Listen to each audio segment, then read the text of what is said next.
Well, good morning, everybody. My name's Phil Calvert, and thank you very much indeed for joining us on this New Year webinar. We've got a select group of people watching us live. Our friends from the United States are going to be watching this later on the recording. They're all still tucked up in bed, or at least most of them are. So I hope you have an enjoyable session with me today. We've got 2 hours. We're going to try and make it 2 hours of solid content for you. And really help you as a speaker, a coach, and a consultant to really rock this year in terms of your marketing and how that will attract new clients for your business. Just a couple of things. First of all, just make sure that everybody can hear us. If you can hear us, could you just please make a note in the question box or just something just to show that you're here and that you can hear? That seems to be fine. Great stuff. Thank you. Obviously, you can ask a question as we go. I'm going to try and answer people's questions, but I've got a lot of content to cover, and if we can't cover absolutely everything, I promise that I will get back to you personally, either by email or telephone or something like that, to try and help you out. And this quite often happens in webinars where somebody wants to ask a question, but maybe they don't want to ask it in front of the group. And also quite often questions can be very much personalized to their particular business. So if you've got a question and you'd like me to answer it personally, feel free to ask it here or just send me an email, philip@philipcalvert.com, and I'll help you out. Please also, I'm on Twitter @philipcalvert as well, so if you want to say hi through there, that would be fantastic.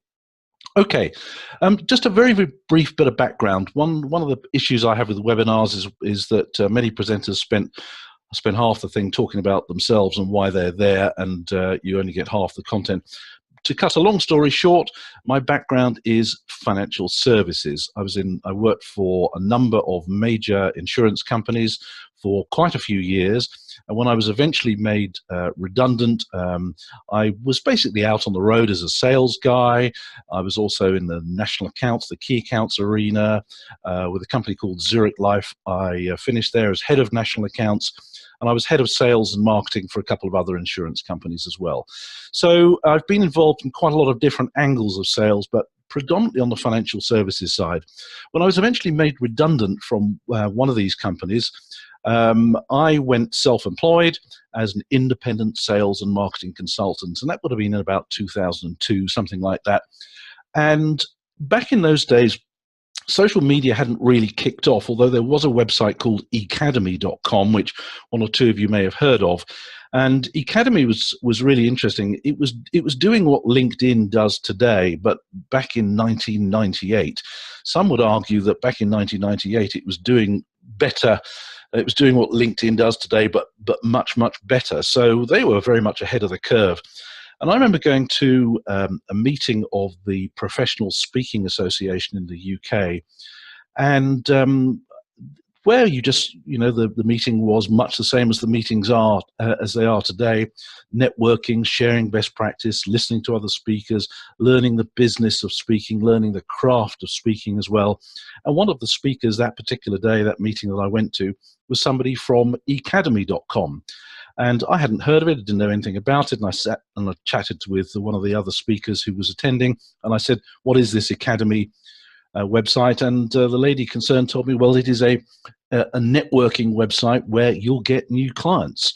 And, this sounded like a good idea. And when I really dug deep into what Ecademy was doing, and as I said, it was very, very similar to what LinkedIn does today, I suddenly realized, this has to be an important way of raising your profile, enhancing the perception of your credibility, enhancing the perception of your expertise, connecting with people, and helping people out. And I, to cut a long story short, really threw myself into it. I learned every nook and cranny of Ecademy, and I have to say it really kick-started my business as a speaker and as an independent consultant and trainer. And I've been fascinated by social media ever since. And, there's some shiny new app or some new social media tool that seemingly comes out every single day. But really, at the end of the day, they all do the same thing. They all enable human beings to communicate with each other. Yes, we see them as advertising and marketing platforms, and very effective they are too at doing that, but fundamentally they are communication tools. And when I talk about social media today, I'd like you to keep that in mind, that that these are communication tools. And if there's one thing you do as a speaker or a trainer, consultant, and it is you are a professional communicator. So if these tools can help us to communicate better, more often, with a wider number of people, then all the better. So what I'm going to do today is take you through, I'm basically going to try and give you as much content as I can that I think will be relevant to you. So I hope that's okay with you. I'm really excited that you've joined me today, so thank you very much for that. But specifically what I'm going to do is I'm going to show you what's working for me right now. And the social media and the internet marketing space changes year by year. Things come along, things disappear. I mean, in terms of things coming along, I don't know if many of you know what today is, but today, January the 9th, is the 11th birthday of the iPhone. So January the 9th was the day that the iPhone was launched to the world. And when that was launched to the world, that was a game changer, wasn't it? You think how often, if you use an iPhone or you use another smartphone, what fantastic communication tools they are. And they give us access to the world. They give us access to new customers. They give us access to our existing clients as well, so that we can add value to their lives. So I'm going to show you what's working for me right now. And so there's been a subtle evolving. I use LinkedIn a lot. I'm a very heavy user of LinkedIn. But if you spend any time at all on LinkedIn, you'll know that LinkedIn changes subtly as time goes by. So I'm going to show you some tricks that I use on LinkedIn that hopefully will work for you. I'd be really interested to get your feedback afterwards as to how you use it as well. So the first slide here, I always put a picture of me on stage. Now, the first thing I'm going to suggest to you today is to think about continuity in terms of how you present yourself online. If you're a speaker or a consultant, particularly if you're a speaker, when you are on stage, there's a good chance that you have a brand image that you try to follow. And I think you should do the same thing online as well. Try and get some consistency about how you present yourself online. So this is the photo that I'm going to be using for the first 6 months of this particular year, right across all my online marketing activities. So that's the one I'm using. And if you go to my Facebook business page, you can see that is also my header cover picture there. So we've got continuity as well there. And there's a good reason for doing this. Perhaps somebody finds me on LinkedIn, but they want to look at my Facebook stuff. When they arrive on my Facebook stuff, they're greeted with something that they are already familiar with. So they already feel that they know me a little bit. So I'm using that photo for the first 6 months of this year. I've got it on my Facebook business page there. I've also got it on my Facebook personal page as well. I don't always put business stuff on my personal Facebook page, but I'm starting to do that more and more now, for the very simple reason that Facebook, if we go back, Facebook business pages now really are, the amount of reach that you can get with your content is disappearing fast. It looks like any day now, Facebook is going to stop showing content from your Facebook business page onto people's news feeds. So, and that's understandable that they would do that. They want you to pay. And it's just worth saying something about how Facebook works in case you're not familiar with this. If you have a personal Facebook page like this one here, let's say, just for sake of argument, that you've got about 100 friends, just for sake of argument, you've got 100 friends. When you put a piece of content onto your personal Facebook page, you'd be forgiven for thinking that potentially all 100 of those friends will actually see that content. Well, in actual fact, that doesn't happen. Facebook shows it to about 10 of those 100 Facebook friends. And if one of those 10 interact or engages with it in some way, shape, or form. Maybe they like it, comment it, share it, something like that. Then Facebook figures, okay, so this piece of content is interesting to some people, so we'll show a few more of Phil's friends his latest piece of content. And then again, the same thing happens. If one or two people engage with your content, Facebook shows it to a few more people. And again, if you look at Facebook business pages, actually the situation's even worse. If you have, say, 100 followers on your Facebook business page, and you put a piece of content on it, at the moment, Facebook shows that piece of content to about 5 people, maybe 7 of your followers, if you're really, really lucky. Same thing happens again if somebody engages with it in some way, shape, or form. Facebook figures out, okay, this piece of content's liked by some people, so they show it to a few more people. Unfortunately, that reach is dropping like a stone, and it looks like any day now they're going to announce that none of your content will be shown to your followers, except unless you're viewing it through a new tab that they're introducing. So obviously, Facebook wants you to pay, and when you do pay for your content to be promoted, then the reach that you can get can be not just your 100 followers or 100 subscribers, but potentially thousands of people. Now, I'm not going to talk about Facebook advertising today because that's a whole separate topic altogether. But the long and short of it is, the days when we look at social media as something that's free, that gives us good generic reach, are fast disappearing. It's the same on LinkedIn as well, although there is another site which I'll show you, which has phenomenal reach. I'll show you that one in a minute. You may not have heard about it. But Facebook, if your personal stuff on your personal page, you're going to that could actually be a better place to put your business content than your business page. Now, that may not be something for everybody to consider, but because not everybody wants to put too much business stuff on their personal page, but it will certainly get for the foreseeable future a lot more reach than your business page as well. So keep that in mind. But going back to the topic at hand, there's the photo.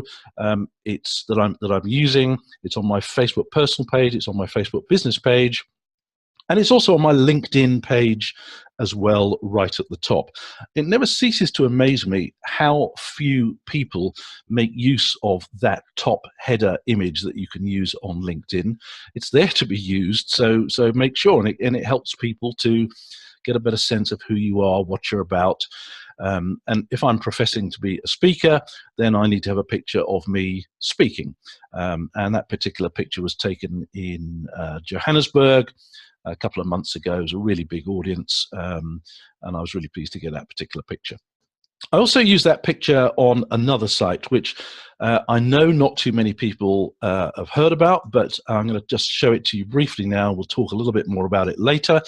It's a website called Bebe. You can see on the left, that I'm using the same picture there as well. So I'm getting consistency and continuity right across the piece on my online content. So we'll talk about Bebe a little bit later. For many people around the world, it is proving to be a viable alternative to LinkedIn, but we'll talk about that in a minute.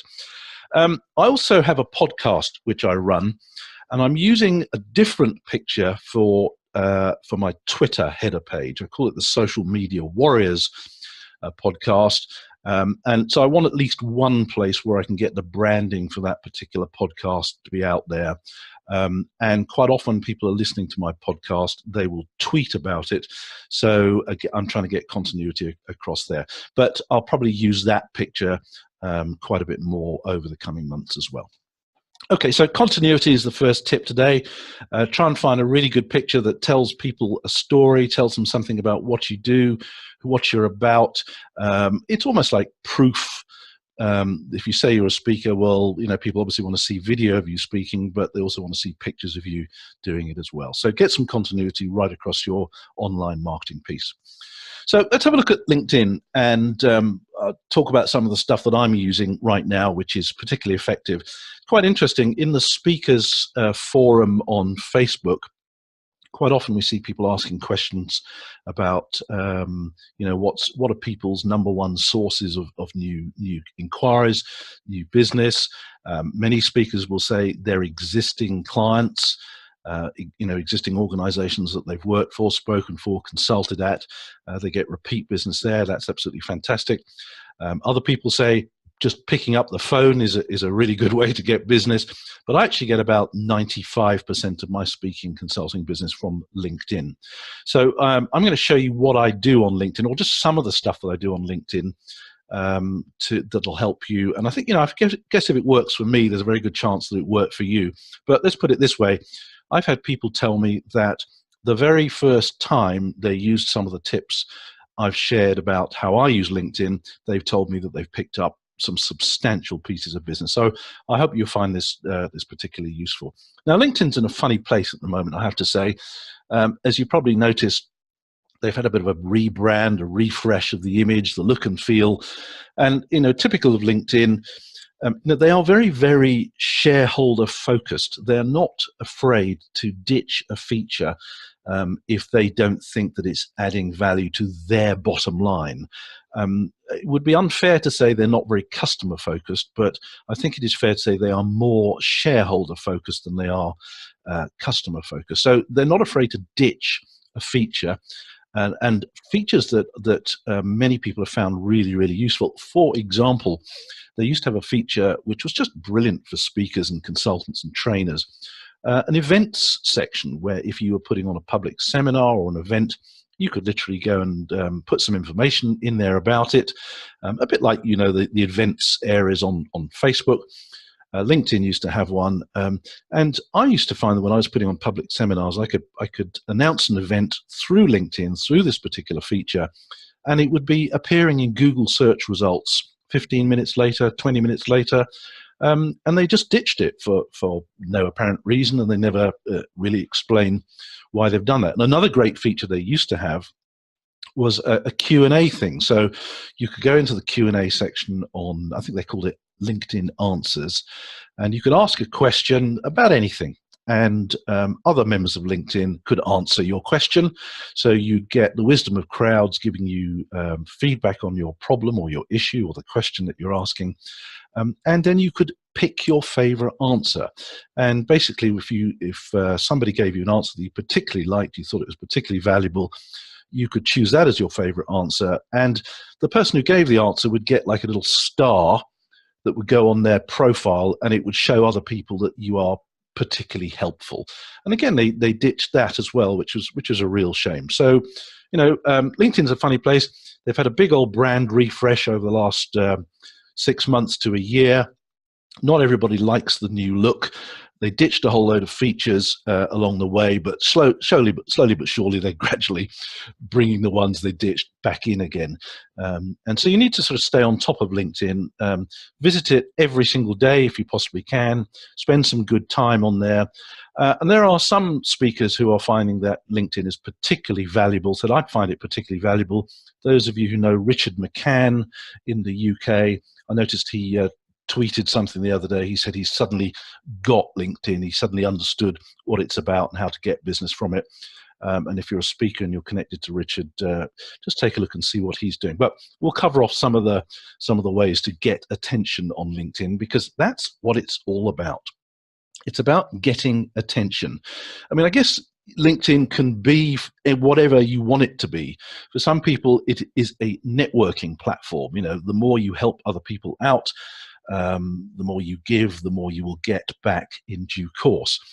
To me, it is some of that, but to me, it is an incredibly powerful marketing platform. But like any other bit of software, you really need to learn how to use it to get the full value from it. And one of the first things you need to do on LinkedIn, and do this if you do nothing else as a result of this webinar today, do this one thing. We don't need to do it right now, but do it afterwards, and you're all going to get a recording of this webinar, so you can go through this slowly at your leisure. But what you need to do is get a clean sheet of paper and write down 12 keywords that sum up you, your expertise, what you're about. So, for example, to use one of my niches, if you were a financial advisor, one of your keywords might be pensions. It might be investments. Yeah. If you are a speaker, on leadership, then the word leadership might be one of your keywords. You get my drift on this. So you want to come up with about 12 keywords. If you are in a very, very niche market, you might not want to do as many as 12. 7 to 10 might be better, but 12 is a good number. And write these 12 keywords down in a list. And then what you want to do is put those keywords in order of importance. So your really, really most important keywords go to the top of the list. So if you're a leadership speaker, then I guess the word leadership or leadership speaker would be at the top of your list. And there'll be other words that are associated with you and your expertise. Then what you want to do, having written down your 12 keywords, having put them in order, you then need to take the top 5 keywords on the list, and you want to pin them up on your office wall so that you can see them. Whenever you're sitting at your desk or wherever you are, those keywords are right under your nose, because these words are basically you. They are what you're about. They're your expertise. They are your heart and soul. They are at the core of your being and your expertise. And you want to get those keywords into an awful lot, if not all, of your business-related content that you put on LinkedIn, particularly LinkedIn. You also want to get, so if you're writing an article, you're writing a post, a status update, try and get 1 or maybe 2 of your keywords into every bit of content. And also use them as hashtags as well. LinkedIn has reintroduced hashtags. So if somebody's searching LinkedIn by hashtag, if you've put a post on there that's got that hashtag in it, it will appear at the top of the list, if not very, very high up the search. And very, very few people, very few speakers are using hashtags in their status updates on LinkedIn. Please do that. So your keywords could be hashtags as well. So as well as using your keywords in your content that you post on LinkedIn, you also want to get those keywords edited into every single section of your LinkedIn profile. So I'm going to show you a little bit of my profile now, and you can see what I've done straight away. So do that keyword exercise. Just do that one thing alone, and I guarantee you an immediate and measurable difference in your visibility online. I guarantee you that you will start appearing higher up in search results, if not on the first page of LinkedIn search results. I guarantee you that more people will start visiting your LinkedIn profile as a result. Just do that one exercise and you'll start getting an awful lot more visibility. We'll talk later about what we do when people come and visit your profile, but we need to get people to our profile in the first place, and doing this keyword exercise is really, really important. So just quickly to sum that up, list of keywords on a piece of paper that sum you up, put them in order of importance, take the top 5 keywords, pin them up on the office wall, use those top 5 keywords in most of your posts on LinkedIn, also use those keywords as hashtags as well. And just doing that will make you a lot more visible. You'll appear higher in the search results. You'll get more people coming to visit your profile. Sounds good, yeah? Okay, so let's just have a look at the top of my profile just to see some of the things I'm doing. Now, the first thing I've highlighted there is my name. But what you'll also see is that I've also put keywords into my name. Now, some people will tell you that you're not allowed to do that. In the terms and conditions on LinkedIn's T's and C's, it says somewhere in there that you should only put your name in there. Now, I know people, and I've been doing this for years, who put keywords in their name as well, for the very, very simple reason that when you do that, it helps you to appear higher up in the LinkedIn search results. So it's a no-brainer, to be quite honest. What LinkedIn don't like you to do is to abuse that spot, okay? So don't try and write out some fancy sales message. Just get some keywords in there, and that'll just help you out. And it also means that if you comment on someone else's posts on LinkedIn, or you like something, or you do something like that, your name is visible to other people along with those keywords there as well. So that's quite important. Get your name in there. And also get some keywords into your name as well. As I said, get a photo at the top, and also please, please, please have a profile photo as well. That one in the circle there, that's your profile photo. Never ceases to amaze me how many people don't have a profile photo. I mean, it's a real simple one, this one. If you don't have a profile photo, you might as well not be on LinkedIn. Simple as that. Make your profile photo friendly and professional. And once again, I've tried to keep the speaking theme running there. Suit, white shirt, red tie, that's my branding. And you can see that on the big picture as well. That's what I'm using as well. Okay, so keywords in your name, but don't overdo it, yeah? Next line down, you get what LinkedIn call a professional headline. And the best professional headlines are the ones that appear to solve a problem. So what I'm trying to do there is say to people, you know, you're using social media, but most people admit that they don't get a huge number of sales from social media. So I've put that in my professional headline. So you can put what you like in there. And, you know, some people put executive consultant, life coach, whatever you do, leadership speaker. But good old-fashioned sales stuff, try and solve a problem, make the most of that little line there. And you also get a bit more on that line as well. And I finish it off by saying keynote speaker on the new world of sales. So everybody gets a professional headline. Use some of it to try and show how you solve problems, but also show exactly what you do. Okay. The next bit down is your company name. Now, I could put the name of my company in there, but I actually choose to use my website address as my company. In many ways, what I'm saying is here, I don't want to miss any opportunity to show people where they can find out more about me, yeah? Quite important one to get there. So yes, have your company name. Obviously, you're proud of your branding, you're proud of your company name, but there's no earthly reason why you can't put your website address in there so people can see it. I have a couple of friends also who put their telephone number in there as well. It's quite interesting. We like to follow the rules. You know, there's a section where you put your contact details, but that doesn't make it compulsory to put your contact details only in the contact details section. You can put your contact details anywhere you like on LinkedIn.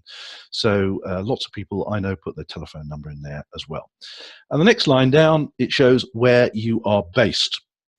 I'm not based in London, but that's where I do an awful lot of my work. I'm based in Cranley in Surrey, which is a little village. And to be quite honest, there really isn't an awful lot of call for a social media keynote speaker in our village. So I put London. So put in there where you want to get business or where you get most of your business from. So you can see straight away here, you know, we're still only in the top section of our LinkedIn profile, and already there's a ton of stuff that we can do to draw more attention to ourselves. Now, I'm going to show you something on LinkedIn which hardly anybody knows even exists now. It's one of these hidden features. It used not to be hidden, but it's hidden now. And let's go back up to my school. This is amazing what it can do in terms of how you can use it to attract business. People look back on their school days, some people with a lot of fondness, some people hated their school days. I was kind of somewhere in the middle, to be quite honest. I went to quite a nice school in Leatherhead, in Surrey, in the UK. And, you know, I get the Old Boys magazine, comes out once a year, I think it is. It's a proper paper magazine. I remember my dad saying to me donkeys years ago, just as I was going into the world of work, I didn't go to university, I went literally straight into work. And he said, one of the most valuable things that you will ever take with you through life is your old boys network. And, you know, that was back then. It should also be called the old girls network or whatever, the old school colleagues network. Now, I get my old boys network. There were no girls at my school at all, so it is an old boys network. The magazine arrives, and the first place I tend to look, for some bizarre reason, I go straight to the obituary section. You know, see who's no longer with us, and were any of them from the years that I was there. And to be quite honest, although my dad, I get and I understand what my dad was saying about how important your old school network was. My old network from school has been absolutely no value to me whatsoever. And that's my fault because I've put nothing back into it. I don't go to the old boys' Christmas carol service. I don't go to the school cricket matches. I don't go to the school annual barbecue for old boys. I've done absolutely nothing. I just read the magazine when it comes through. And that's a big mistake. And I'll show you why it's a big mistake in a moment. Hidden away on LinkedIn is this link. You can't actually find this. And I've looked again recently and I cannot find this particular link. They do have sections where you can look up your university, but there's a particular set of pages on LinkedIn that unless you know where to look, you just cannot find them. And this is the link. Please do write this link down. And on the assumption that you've at some point entered into LinkedIn, into your profile, what school or university you went to, then the magic of LinkedIn comes alive. So there's the link that you need to go to. Now, when I go to that particular page, it shows me the awful proof that I have put nothing back into my old school boys network. And there's the proof. I'm only connected to 6. I've only got first connections with 6 people from my old school.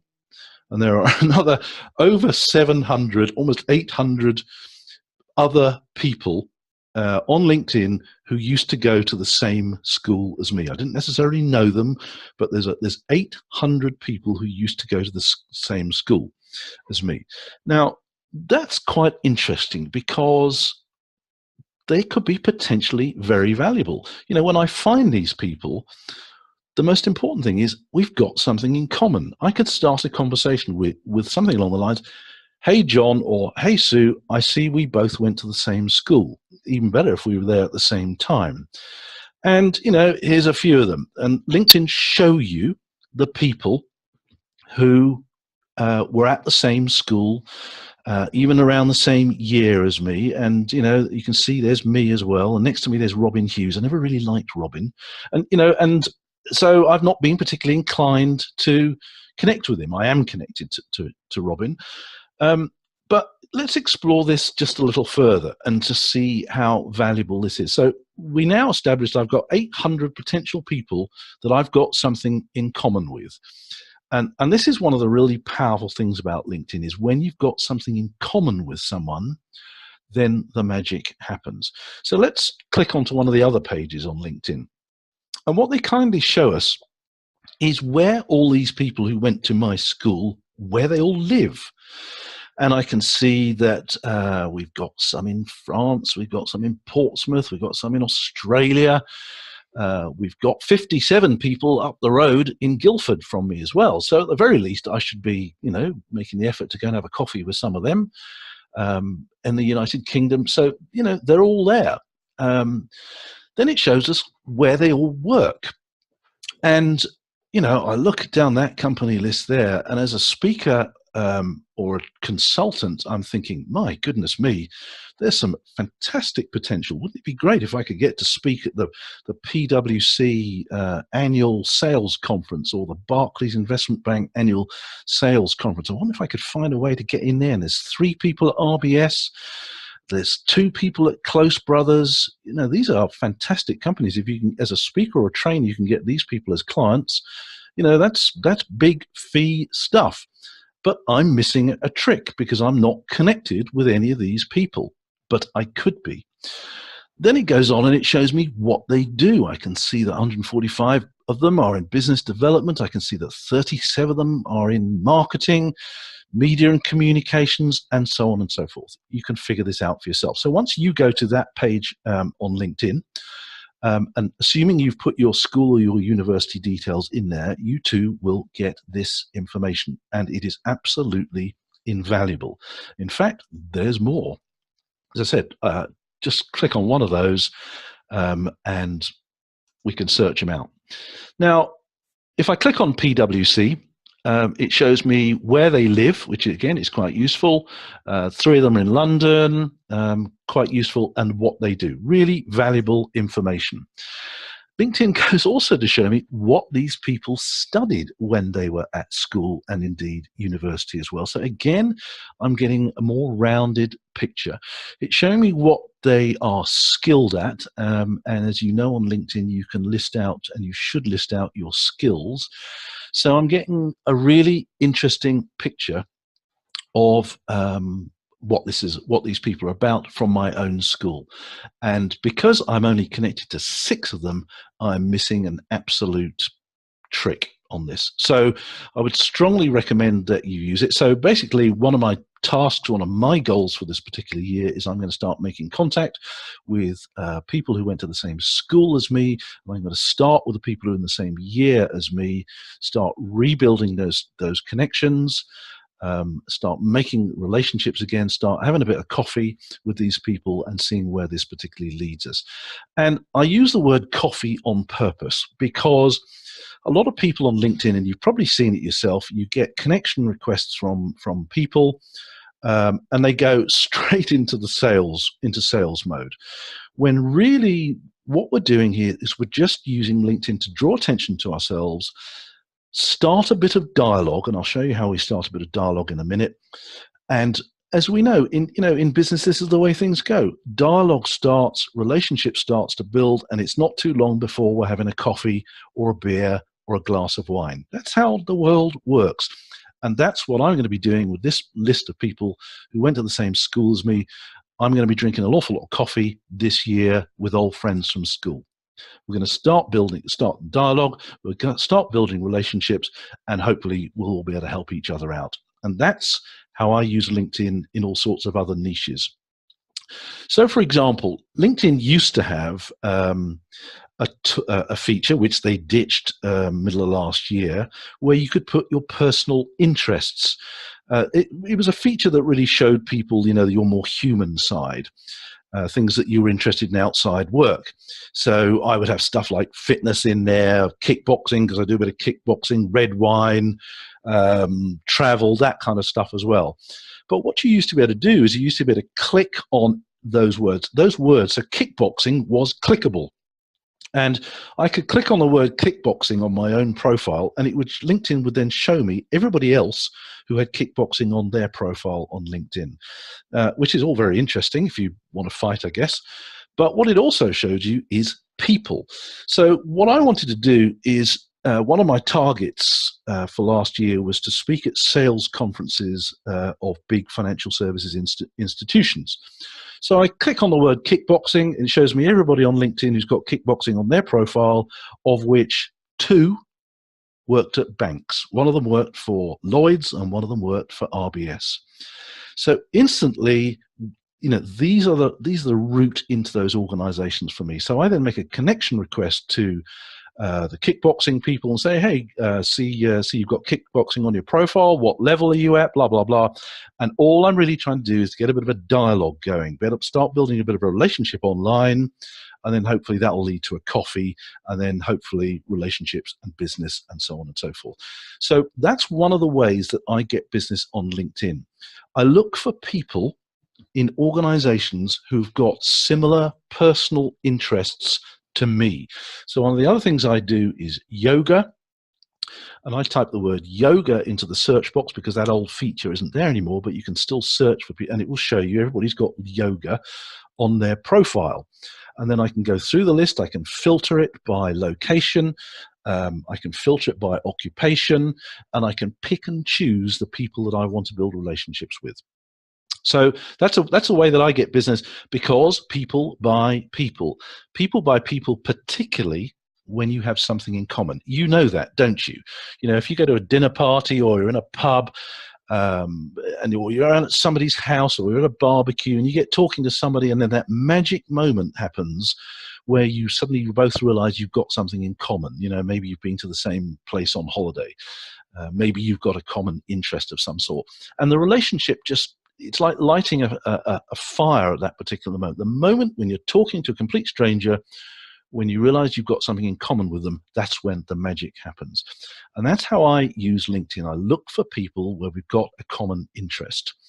So I'll show you how else I do that in just a minute. So that's a really useful tool. Look for people with common interests. Look for people who used to go to the same school, college, or university that you went to as well, because you have got something in common.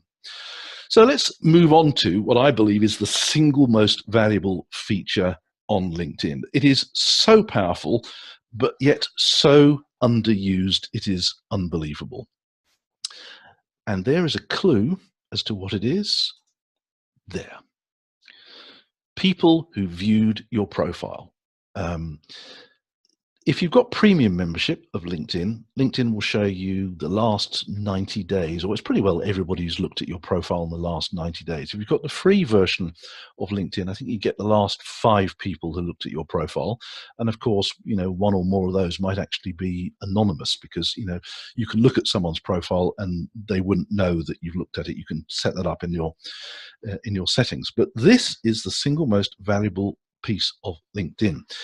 And I can click on that number. So 518 people looked at my profile over a particular period of time, and I can see who they are. I'm connected to some of them. I'm not connected to others of them. Now, this is so useful, because if I want to, and if I have the time and I have the inclination, I can send a message to each and every one of them. And what sort of message should I send them? A thank you message. It is astonishing. Something like 98% of people never bother to thank people when they look at your profile.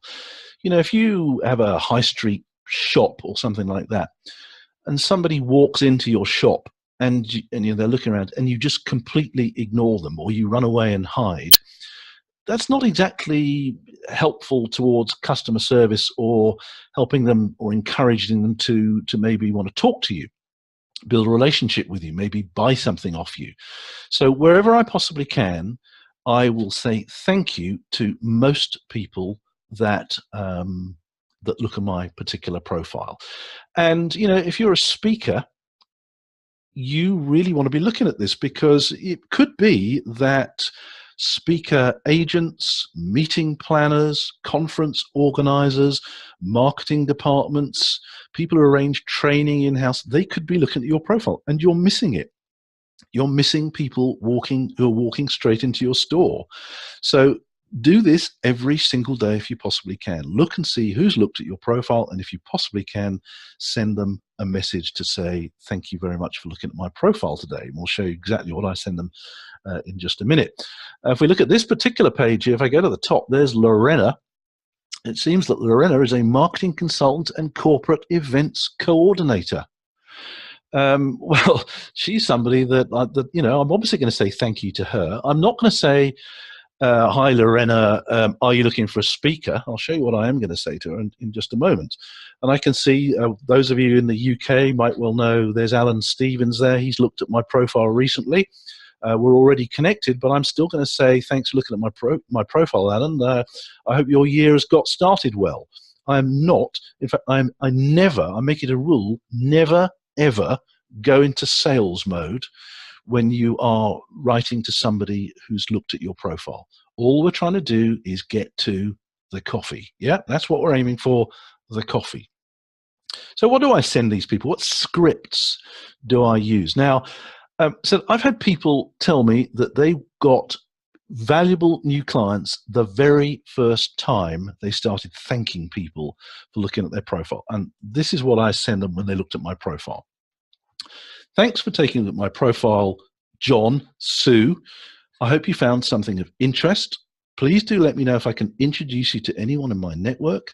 In the meantime, it would be great to connect. This is on the assumption that we're not already connected. Thanks in advance. Now, let's just break this down a little bit and see what's going on, because at first glance, it looks like a perfectly normal email. The first thing to notice is I've put their name in it, and the thing is customized, okay? always, always put their name in there. And what I don't do is I don't put their name in first. I put their name in a few words after the start of the email.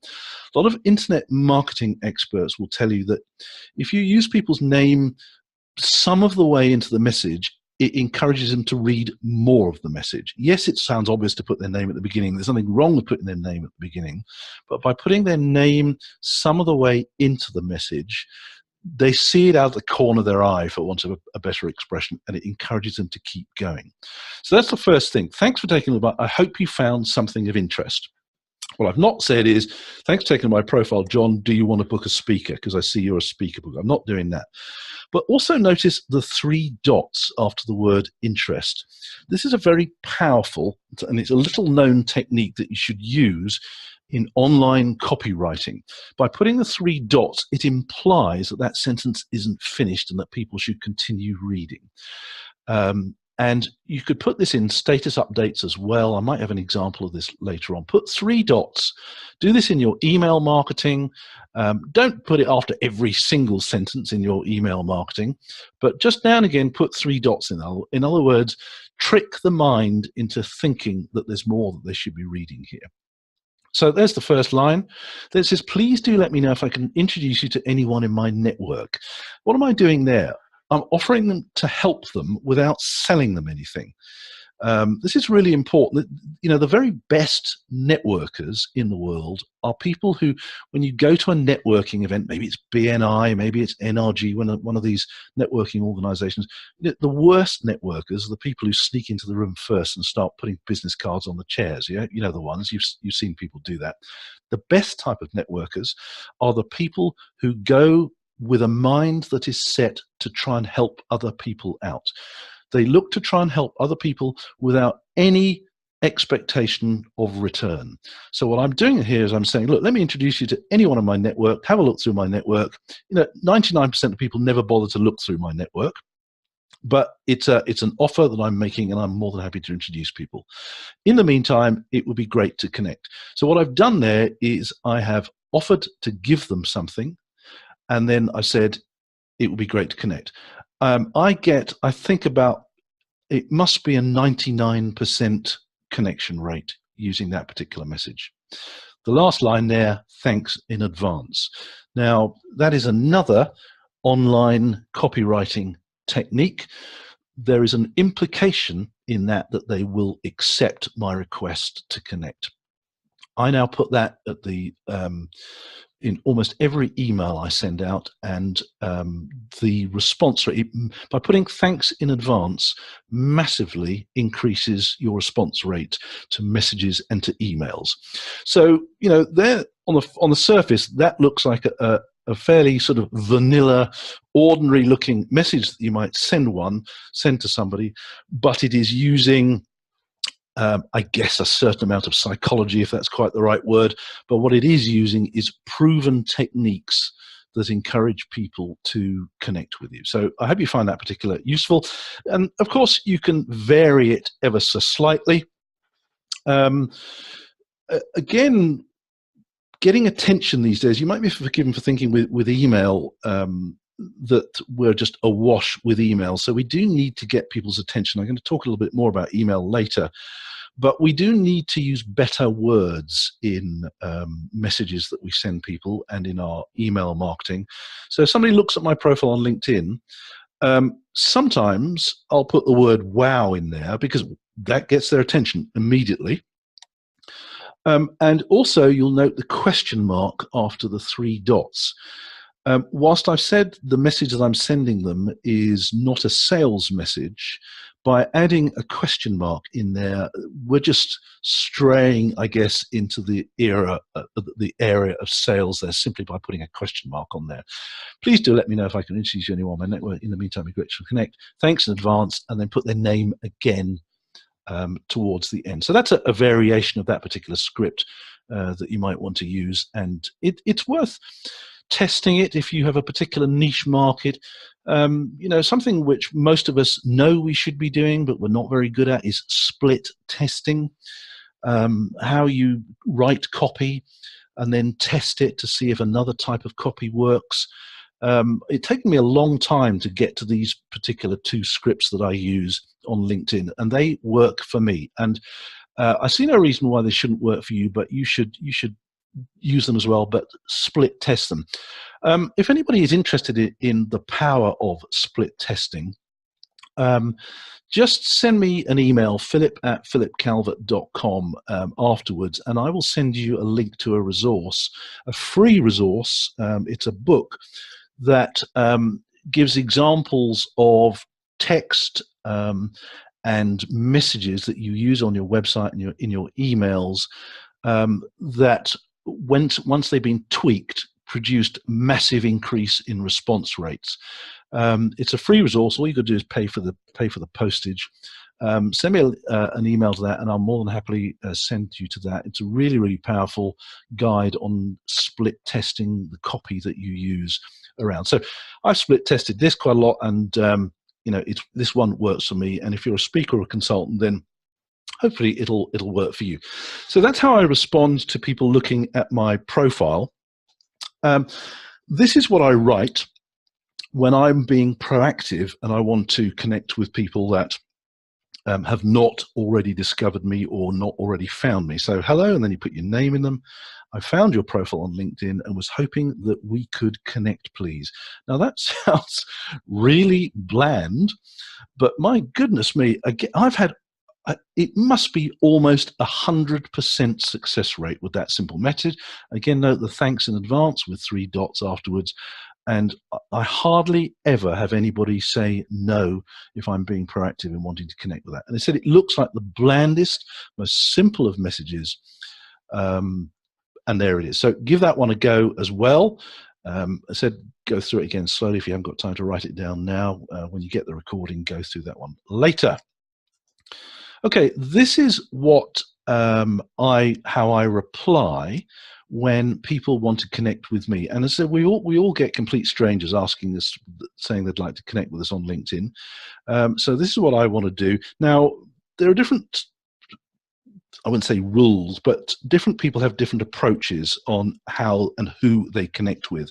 There's a school of thought that says you should only connect with the people that you perceive to be, most aligned to you, the people that you could most help out and the people that can most help you out. That's fine. I haven't got a problem with that. There's also a school of thought that says you should connect with absolutely everybody and anybody. And that's the route I take. I'm happy to connect with absolutely everybody.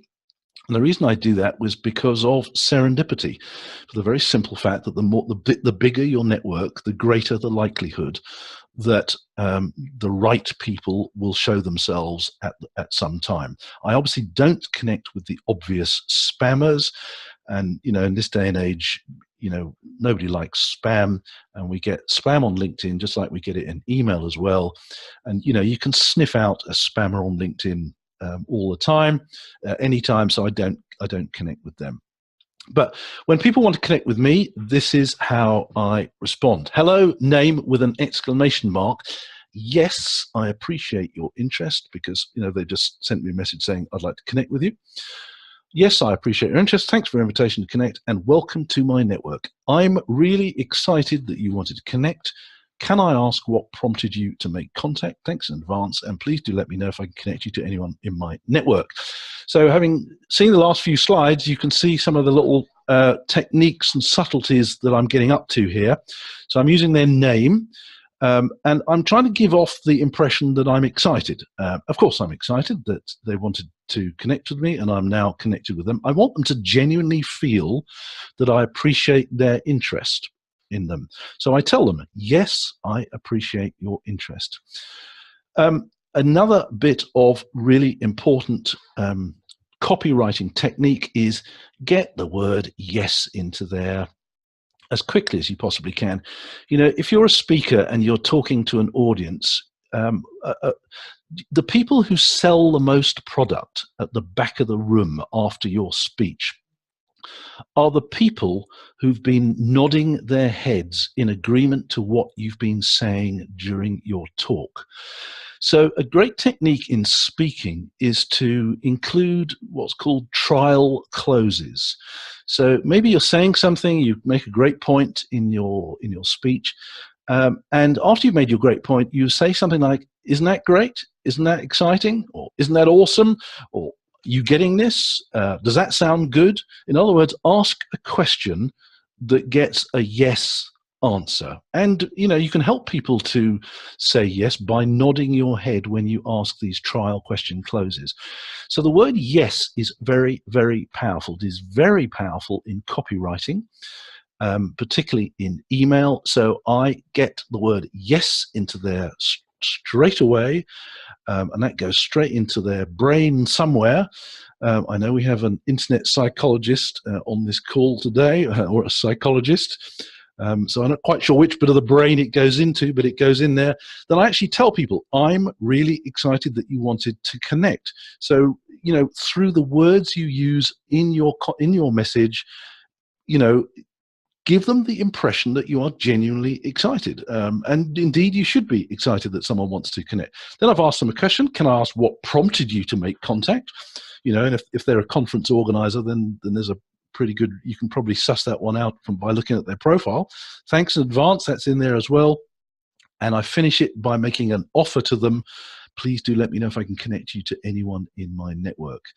So I don't just say thanks for connecting, and guess what? Most people don't even bother to say thank you when somebody wants to connect with you, but that's how I reply to it. That one works to me. Again, split test it to see what works for you. But if someone has found me in a search result, or they are interested in, they have their reasons. People don't visit your profile on LinkedIn by accident. They do it on purpose. They have a reason for doing it. And if they want to connect with you, they have a reason. And there's they could just be a collector of contacts. That could be their reason. But let's just dig a little bit deeper. Let's use LinkedIn a little bit more strategically. If they've bothered to show some interest in you in some way, shape, or form, if they want to connect with you, let's just dig a little deeper, ask them a couple of questions without going into sales mode. Yeah, it may be that they want to do business, it may be that they want to hire you, but let's not make that assumption just yet. Okay, on to the next one. Going back to this, who's viewed your profile is the single most important part of LinkedIn, because you can see who's looked at you, you can see who's showing some interest in you, and that is what will get you business, depending on how you respond to it. But there's another really important one: views of your post. That's the last post I put on there, has had 881 views. Now, this is really important. Something interesting is going on LinkedIn. As you probably know, LinkedIn launched a couple of years ago with a very loud trumpet, the fact that you can now write blogs and articles onto LinkedIn. And in the early days, you used to get thousands and thousands of views of your article, which was absolutely fantastic. But the article section on LinkedIn now is utterly hopeless. If you've got something that has got an absolutely astonishing title that really grabs people instantly, and those of you who are familiar with the Sun newspaper in the UK, the most important person employed by the Sun newspaper is the person who writes the headlines. And in most email marketing and internet marketing, the headline is absolutely everything. So unless you've got a really good headline that gets quite a lot of attention, and you've got a brilliant article that you've written that people want to share, you really won't get very many views for your articles these days on LinkedIn. There are a few tricks you can pull in that is that you can contact some of the LinkedIn editors and say, here, take a look at this article I just posted on LinkedIn. Please, can you give it some love, something like that. And if one of the editors on LinkedIn gives it some love, then you'll get a bit more. But articles at the moment on LinkedIn are not doing very well, but status updates are. Status updates, in fact, are doing incredibly well. But you've got to get the status update correct. So here's one on the left that I might otherwise have posted. So I will typically share content about social media and how people present themselves online. So that's the sort of content that I share. And I found something on a website called Refined, which I thought, yeah, my followers on LinkedIn might find this interesting. So I posted it onto LinkedIn, and it got 176 views in the feed, which, you know, that's okay, not too bad. But have a look at the one on the right-hand side. Here's something that I posted that is literally something that happened over the Christmas holidays. There's no link for people to click, and there's no image for people to click. And it gets 906 views. LinkedIn, unlike Facebook, LinkedIn doesn't like you posting links that encourage people to leave LinkedIn. It kind of sounds obvious, doesn't it? However interesting that post on the left might be, it is still an invitation for people to leave LinkedIn and go and look at the link to the article that I've posted. So if you want people, if you want to play the LinkedIn game, it's post stuff that doesn't have links in it. And also, don't post pictures either. There's a common view on social media is that pictures are everything. And that certainly is the case on Instagram and Pinterest, but it is not the case on LinkedIn. Don't put pictures. Don't put links. Although you can game the system, there is a way of putting links in. What you can do is write something in there. And if maybe there is a link at the end, but put it live but without the link, then immediately go back in and edit the post, then add the link in afterwards, and you'll find that you'll still get quite a high number of views on your post as well. Here's another one that worked really well for me, is, again, note the wording at the top, shocked. Shock. If you can get shock, the word shock or shocked, into your post, you'll just be amazed how many more views you get of this, and how many people want to read your stuff, because we're thinking about the language and the words that we use. We are a bit bland with the language that we use. It doesn't help our content to stand out from the crowd. So start being more creative about the language that you use on LinkedIn. But anyway, this was a post. One particular financial advisor told me that he doesn't use the internet because his clients are all in their 70s and 80s, and he didn't figure that people in their 70s or 80s would be using the internet to find financial advisors.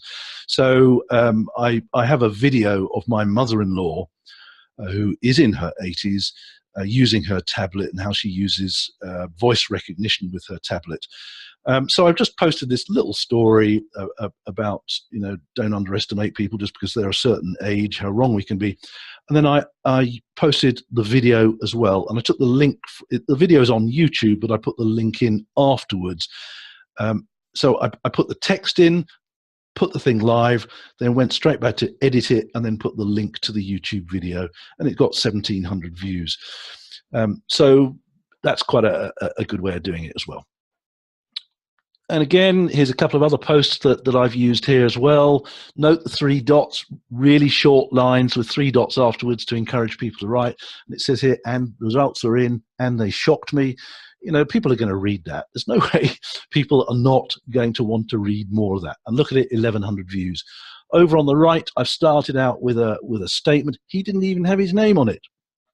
That's the opening line in this particular post. It had no link, it had no image, 800 views. Next one.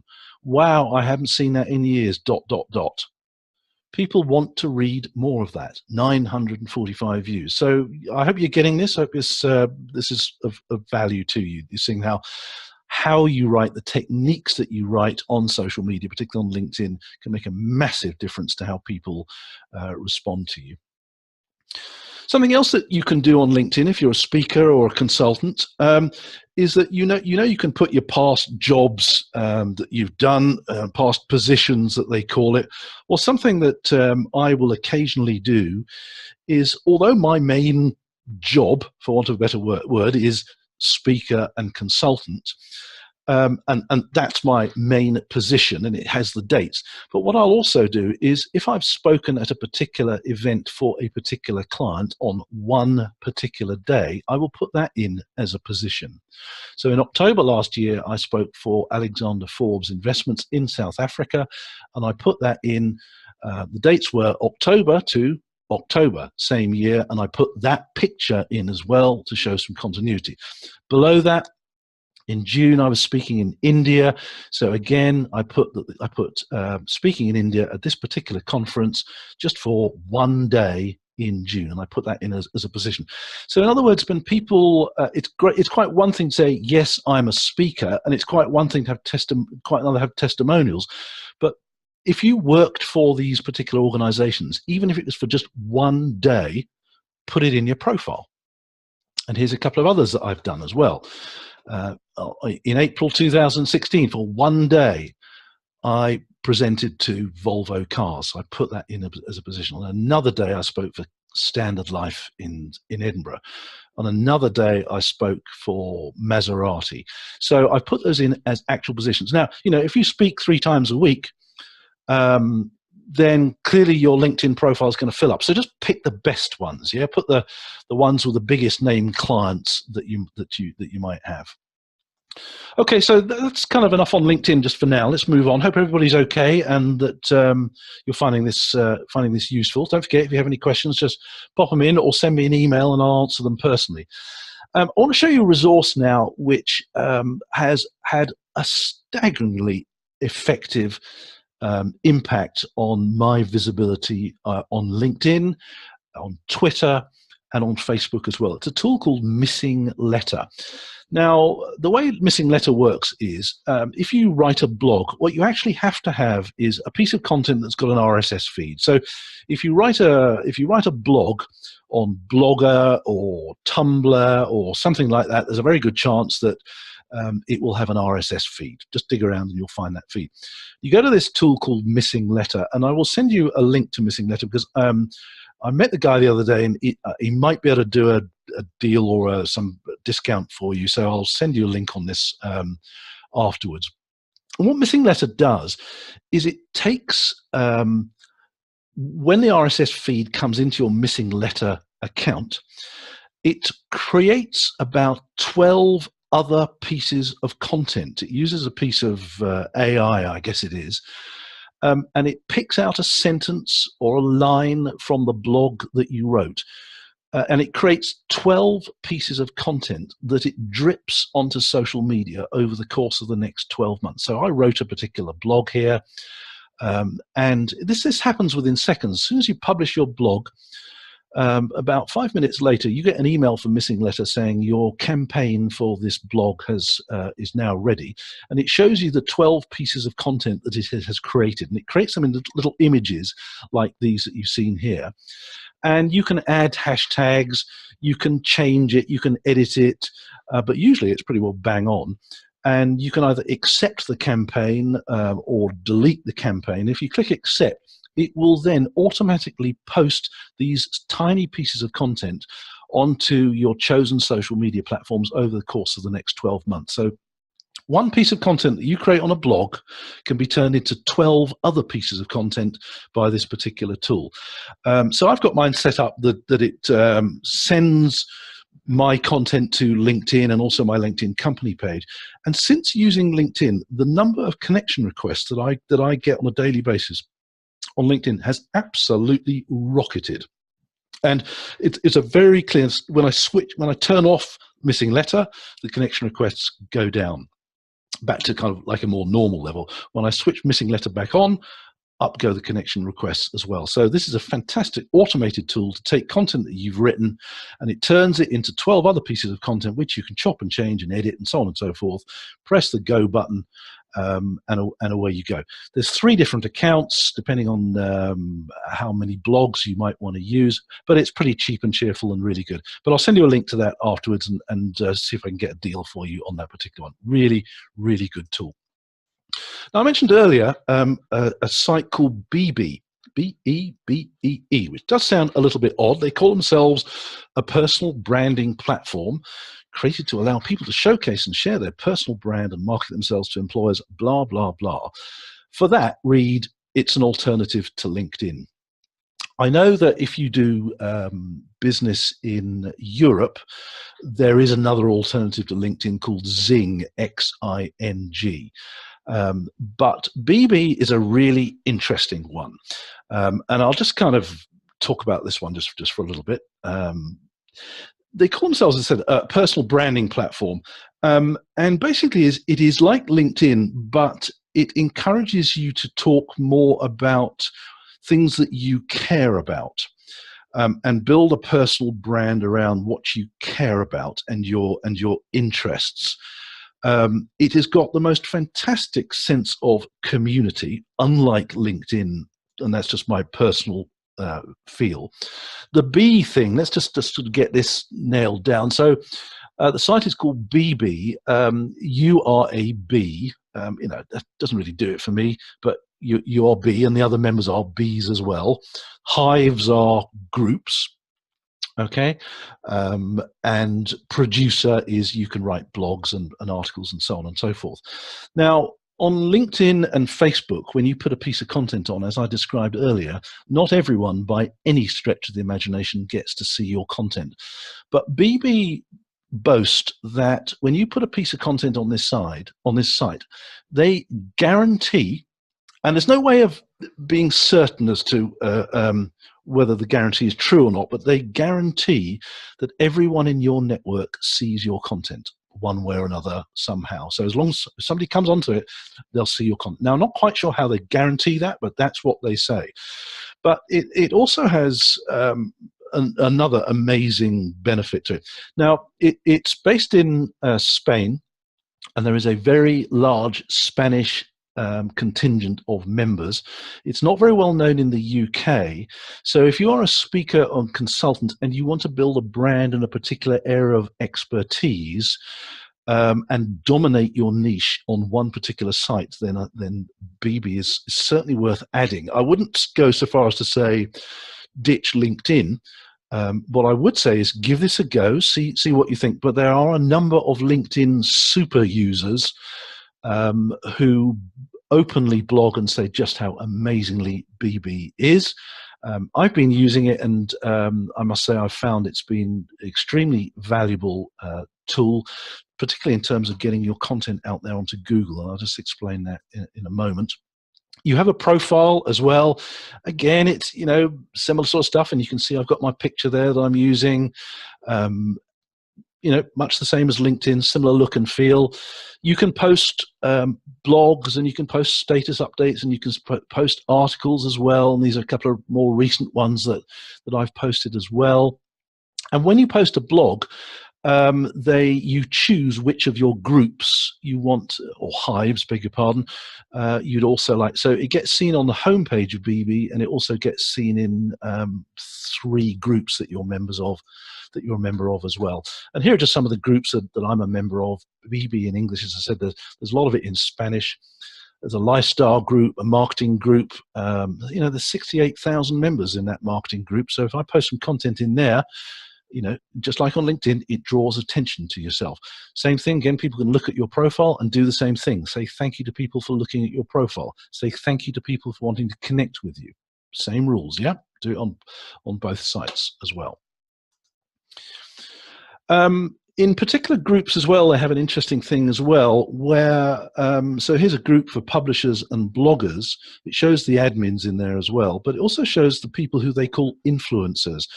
And these are people who are regular posters, people who get good engagement on their content as well. So BB kind of rewards them by flagging them up.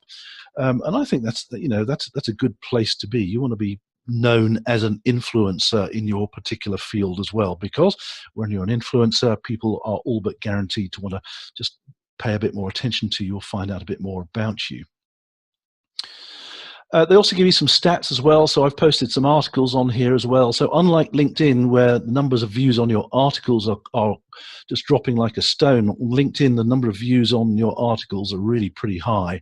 This one here, 500 plus views, 300, 1200, 1500, and so on and so forth. So, I found it really good. But the amazing thing about BB is you post an article on it, and within 15 minutes, 20 minutes, it's appeared in Google search results.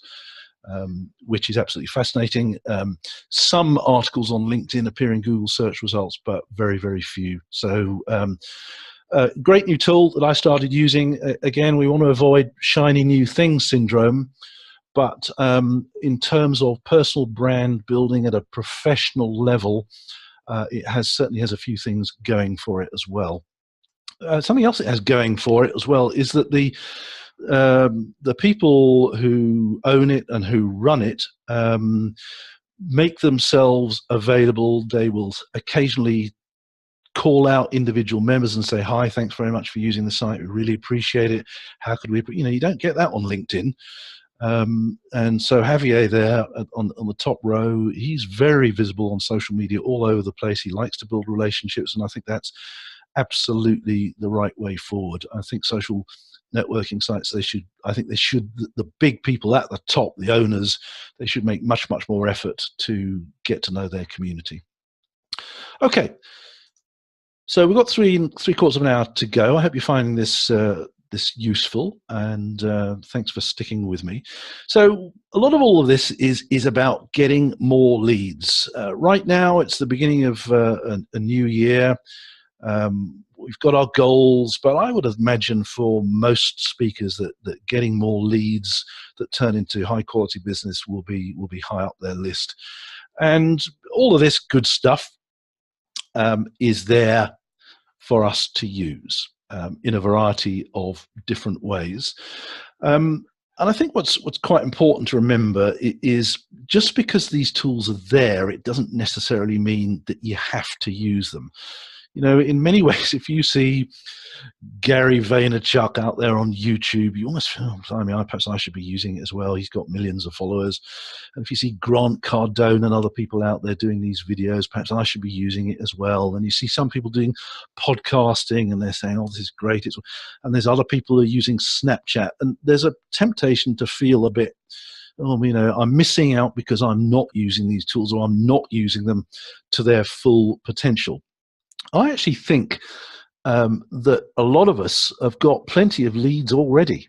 And in actual fact, we're just missing them. We can't see the leads. There are actually quite a lot of people looking at our websites already. We're just not converting them. One of my niche markets is financial services, and I do an awful lot with financial advisors. And in online forums, financial advisors, one of the biggest things they constantly are talking about is lead generation tools. What's the best firm for generating leads? What's the best way of doing this? Should I be using Facebook? Should I be using LinkedIn? Should I be using this? Should I be using the other? When in actual fact, if they took some time to spend a bit more time converting the ones they're already getting, they wouldn't need to be worrying too much about all of this stuff. So whilst I'm the first person to say, yeah, we should be using social media, what I'm really saying is we should be using social media in a strategic way, but we should also stop missing out on leads that we're already getting. And let's just talk a bit more about that and what I mean by that. The most important thing to do is to know your numbers. These are the web stats for a firm of financial advisors I know, and it's a good an industry to pick as any, to be quite honest. Now, this is showing their website's visitors in their most simple form over the last 28 days, I think it is, something like that.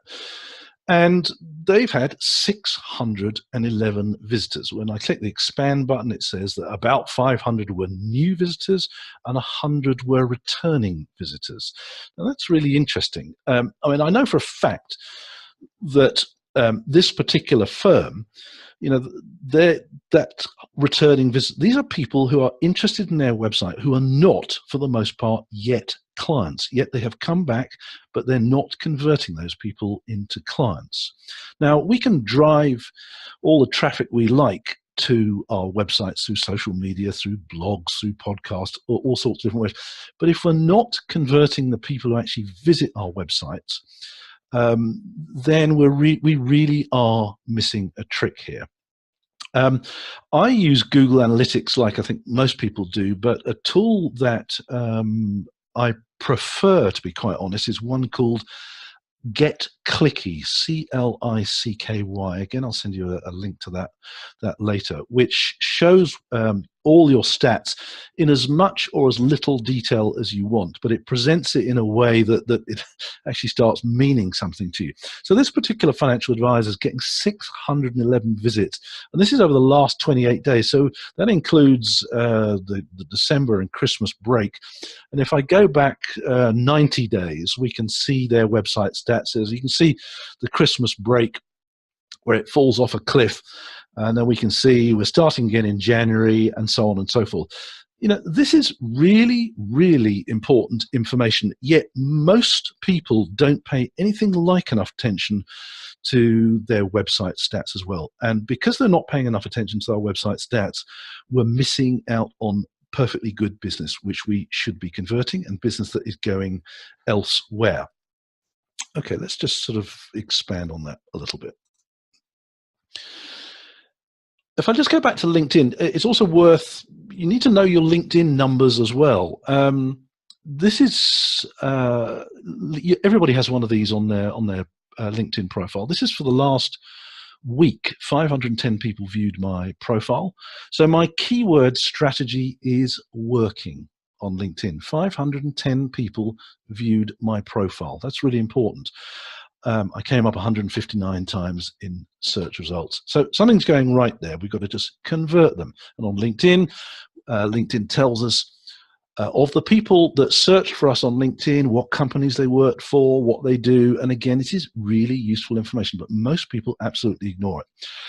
So when people go to our websites, however good your website is, for the most part, this is what happens. They hit a brick wall. Our websites, however pretty they may look, are not keeping pace with the way people use the internet. In other words, and I want to use the example of financial advisors because that one's quite good, and it's relevant to speakers and consultants who are experts in their field. When people are looking for information about personal finance, they do a certain amount of it themselves online. In the old day, you know, if you wanted a financial advisor, you went onto Google, you searched, and you found some people in the search results, and you made contact with a financial advisor. These days, people who want to talk to a financial advisor are very much better informed, but financial advisors' websites haven't changed. And most of our websites as consultants and trainers and speakers haven't changed. We're not doing anything, or we're not doing anything like enough to give people immediate value. And that's quite important. Let's just show you, I'm sure many of you are familiar with this concept of the value ladder, but I think now is the time where we need to be paying an awful lot more attention to the value ladder. And when someone arrives on your website, this is where they are, right at the bottom of the value ladder. Now, it's possible that they might have seen you on stage at a conference, so they've already received some of your value. They've already got a sense of who you are. But if they don't know you, if you're a leadership coach or something like that, and they haven't really seen you in action before, they don't really get where you are, they arrive on your website, and they're left to fend for themselves. They'll look around, they can decide whether or not they want to talk to you. And what we're not doing is enough to actively and proactively add value to them immediately, and then build the relationship, ascend the relationship, so we get to a point where they hopefully spend a lot of money with us. And when you think about it in this day and age, to get someone to arrive on your website, and then for us to expect them to want to book you at your highest fee for either consultancy or your full keynote fee, whatever that might, to go from zero, they've almost never heard of you, to getting them to pay for your full fee content, is quite a big ask. In this day and age, we need to break down the brick wall and start using our website in a slightly more in a lot more creative way. And this isn't just on your website; it can be through everything you do on the internet. Now, let me give you some examples by what I mean by using using your value ladder. And I think speakers and consultants are in a particularly good place to benefit from this particular approach. So, someone arrives on your website. Maybe they've heard of you, maybe they haven't heard of you, but you've all seen it, and I'll give credit where it's due. In the United States, professional speakers and consultants are much better at doing this than speakers in the UK, but we could all be upping their game. I could be upping my game on this, but this is where I think that we need to be focusing our efforts now. Immediately, we've got to find a way of encouraging people to exchange their email address for something of value. It could be something free. It could be something really inexpensive, a cheat sheet, an ebook, an e-guide, something like that, where people go, yeah, I'd like that, and I'm happy to give my email address in exchange for that. Now, a lot of people talk about their client list, and for most speakers and consultants, they tend to view a client is someone who has, paid the full fee, or has paid a reasonable amount of money, or you've done a full day's coaching or training or something like that. In other words, they've exchanged a fair fee for your expertise, and therefore they are a client. I actually believe that a client is someone who's given you their email address.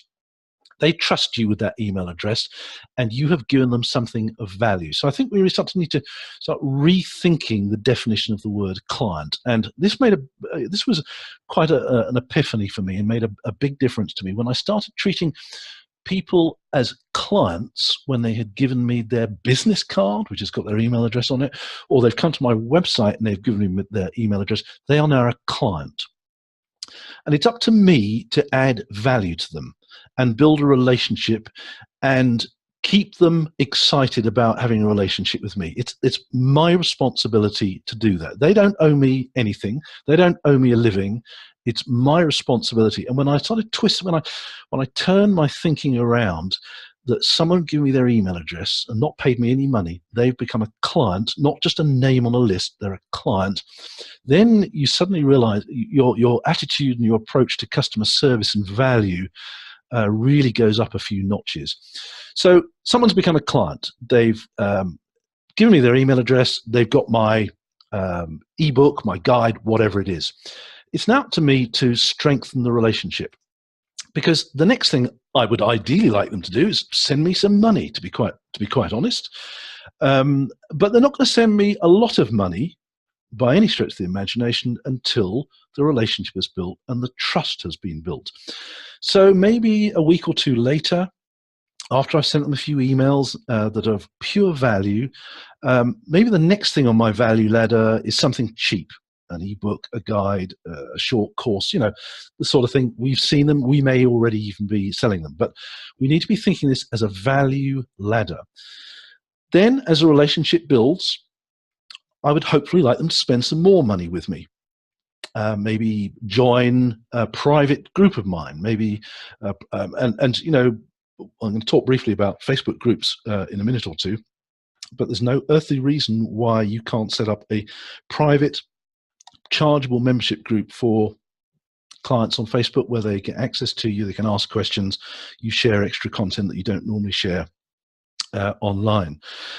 And again, providing they feel they've got value for money and the relationship is building, then there's no earthly reason why in due course, it could be weeks, it could be months, they'll buy something more expensive. But this won't happen unless the relationship has been built. And it's important that we think of our products and our services in this particular way. Now, not everyone will have this range of products, but let me just, for the sake of argument, let me just complete that. Let's take someone like, I don't know, Tony Robbins, for example. The first time you might come into contact with Tony Robbins might be a video on YouTube.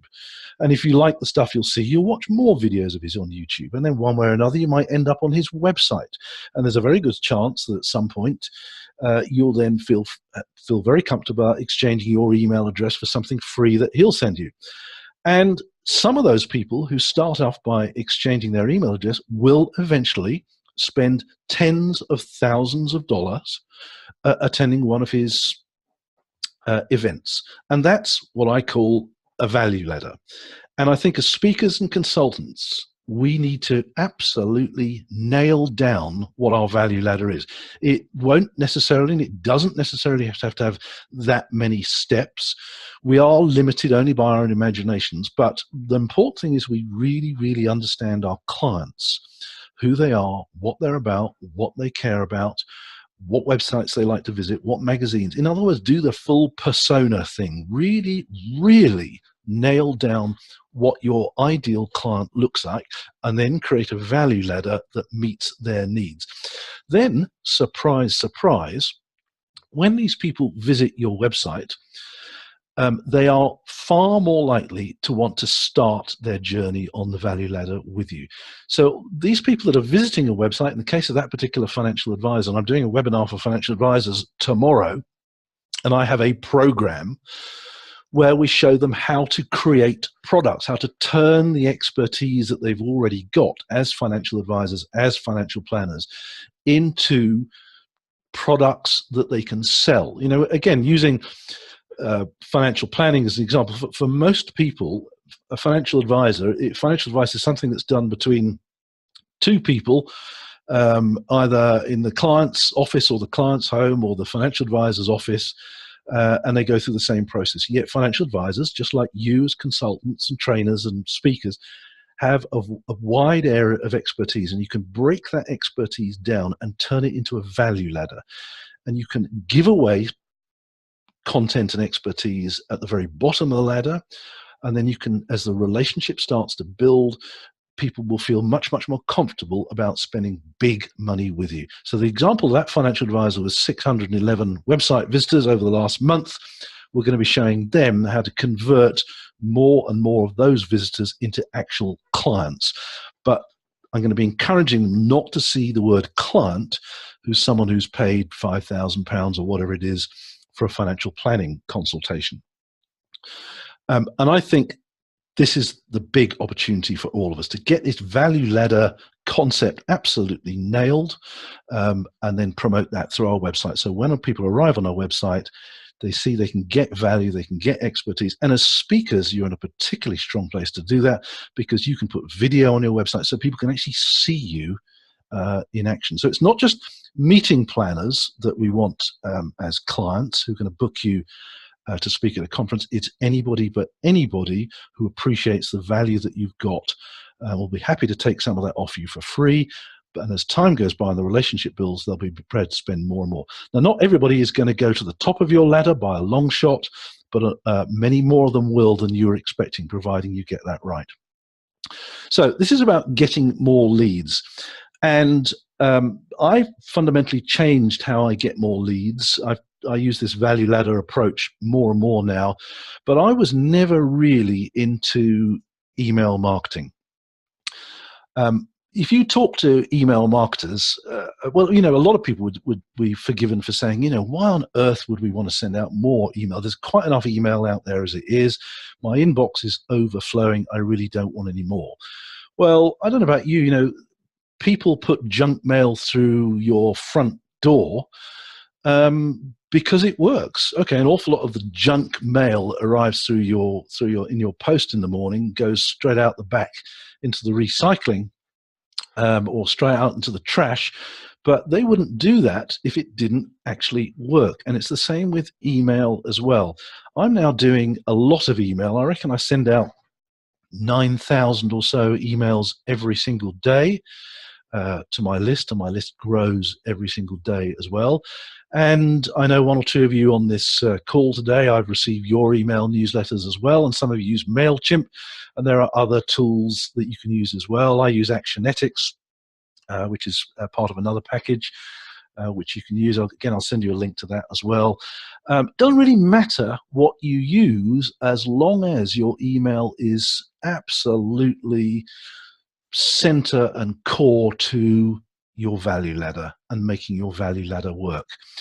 And it's really important just to think about how we use email. We talked a little bit about this earlier, because, you know, messaging on LinkedIn, that is email by any other means as well. But I'm just going to talk you through now how you can do this and how you can build that trust and build that relationship with people early on your value ladder. And it's by using an email sequence. um, never ceases to amaze me. People say to me, "There's quite enough email, Phil, and you just told me you send out 9,000 emails every single day," and I do. Well, most of it's automated using the Actionetics tool that I do.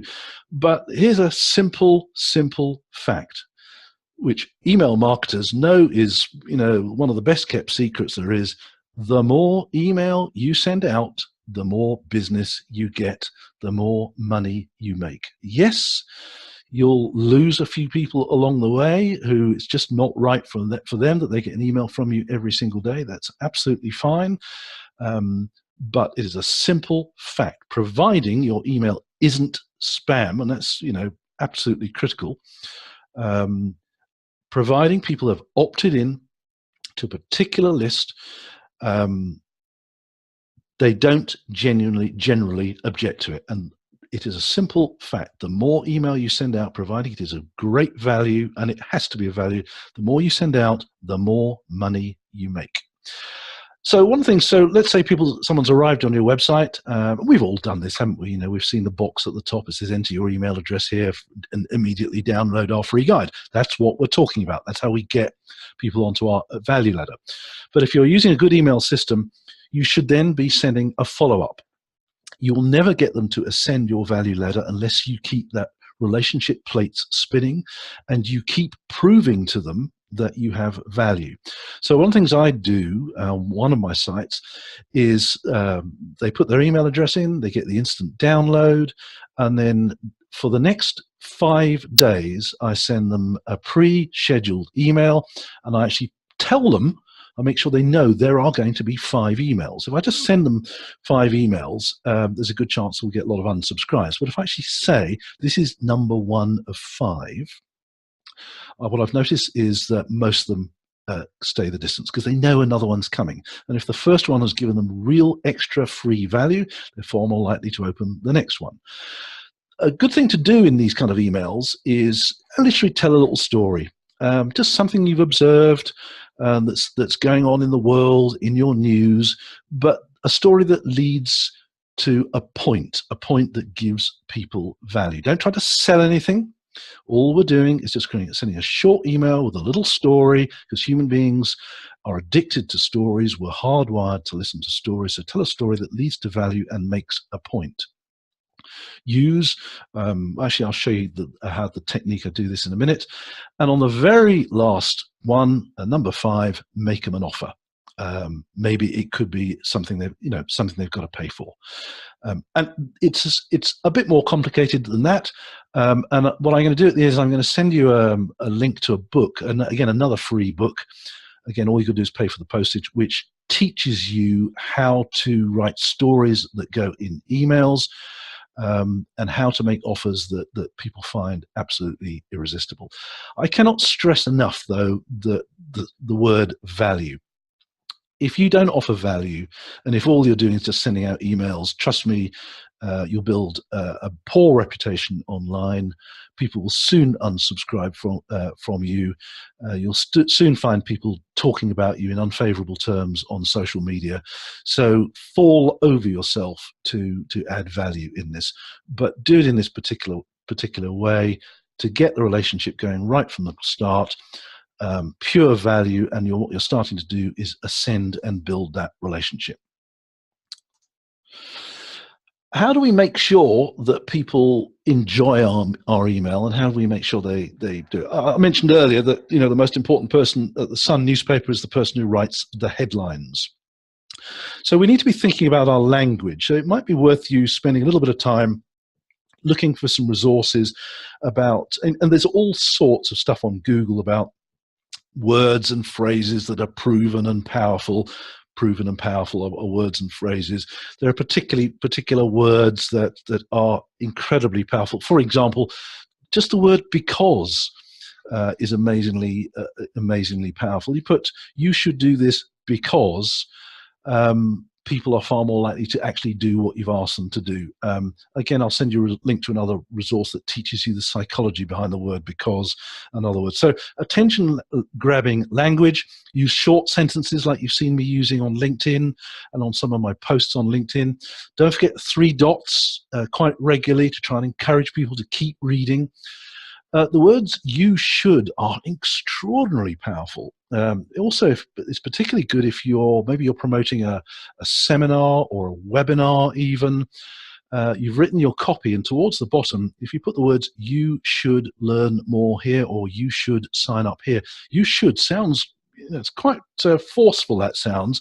But again, when you split test the words "you should" with other words, you'll very often find that the words "you should" encourage people to take action a lot more than other words. The words "thanks" in advance, again, proven within email to increase the number of responses you get. Really, really amazing. Epiphany stories as well. You'll quite often see in webinars, I choose not to I don't do sales webinars. I prefer to do a sales letter or a sales email and then give as much value as I can within the webinar. Another way of doing webinars is to do free content and then do a big sales pitch. Nothing wrong with that, but it's not everybody's cup of tea by a long way. But one of the techniques that people use is epiphany stories, where you tell your backstory. And the reason for doing this is to build a relationship so that people get to understand you, where you came from, your story, where it was all going wrong, and you're about to go broke. Bad stuff was happening. Don't necessarily use that, but whatever your personal story is, that it's leading somewhere that wasn't a good place, and then the light bulb came on. You had the epiphany, and then when you tried a new strategy, it all changed. That's a very common technique that's used in webinars, but if you use it in a very professional way, you can tell very short stories within emails that really help people to get into you, into your psyche, understand where you came from and what changed things for you. And if it worked for you, then it's a very good chance it'll work for your readers as well. So epiphany stories are very, very powerful in terms of your online copy as well.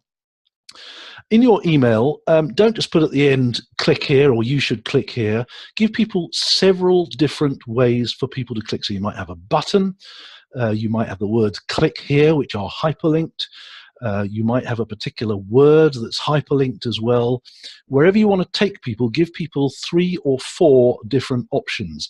And one of the best ways of putting it is make one of the links that people can click include the same wording that's in the title of your email. So you send out an email that says, number 4 of 5, how my auntie got rich, or whatever it is the title of your email. Make one of the links that people can click, use the words "how my auntie got rich." Yep, if you see what I'm saying. I hope that made some sense. And finally, at the beginning of an email, again, it's been proven, doesn't always work, but it generally works. If you put RE and then a colon before the title, that again encourages more people to open your email because it looks like it's already part of an email conversation that you're having. So, these sound like tricks, and I don't like using the word tricks. They are more proven techniques.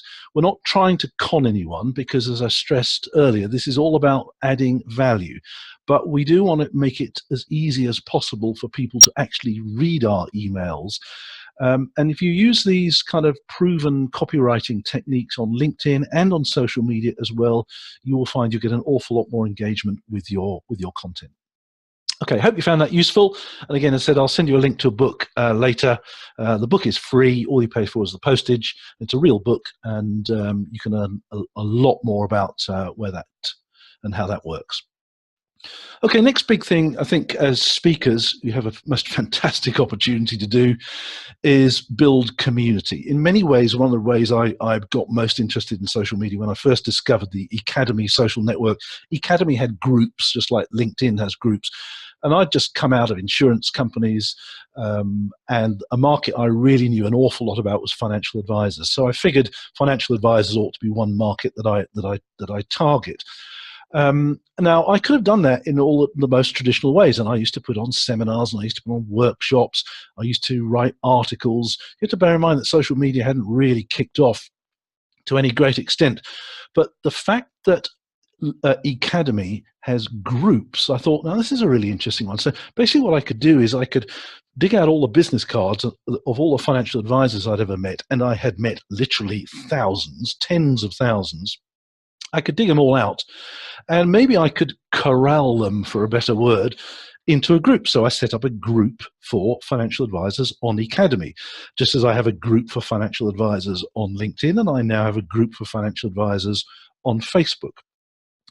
And into that group, if you're part of a group of other like-minded individuals, you feel part of it. It feels like a community. You know, the group, the speaker group on Facebook, it feels like a community. Sure, there's lots of other people you don't know, but there are other people where you have something in common with them.